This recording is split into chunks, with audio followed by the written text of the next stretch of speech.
Genius one, এত বড় সংগঠনের দায়িত্ব পেয়েছে, এই জন্য উনি পেয়েছে এরকম জিনিয়াস ওয়ান। এরকম কল্পনা করা যায় না কোনো রাজনৈতিক দলের মধ্যে, মানে বিজেপি ছাড়া অন্য কোনো রাজনৈতিক দলের মধ্যে এমন প্রতিভা ব্যক্তিত্ব আছে কিনা আমার সন্দেহ হয়। জিনিয়াস ওয়ান, এত বড় সংগঠনের দায়িত্ব পেয়েছে, এই জন্য উনি পেয়েছে এরকম জিনিয়াস ওয়ান। এরকম কল্পনা করা যায় না কোনো রাজনৈতিক দলের মধ্যে, মানে বিজেপি ছাড়া অন্য কোনো রাজনৈতিক দলের মধ্যে এমন প্রতিভা ব্যক্তিত্ব আছে কিনা আমার সন্দেহ হয়। আজকে আমরা রাত্রিবেলা আমরা পিয়ারবাড়ি থানাধীন রাধানগর 3 নম্বর টিলা এলাকাতে রাঙ্গামুড়া আউটপোস্টের ওসি নীরেন্দ্র বর্মা ভিগে চেকিং করছিলেন।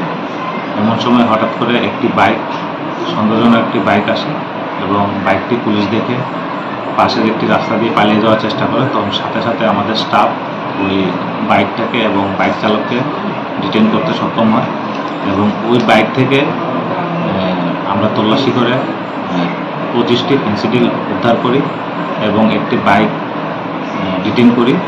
বাইকের নাম্বার TR03J9120 এবং সাথে আমরা বাইকের চালককে আটক করি। ওনার নাম সুমন বিশ্বাস, বাবার নাম লেট সুধীর বিশ্বাস, রাধানগর বাজারটিলা এলাকাতে।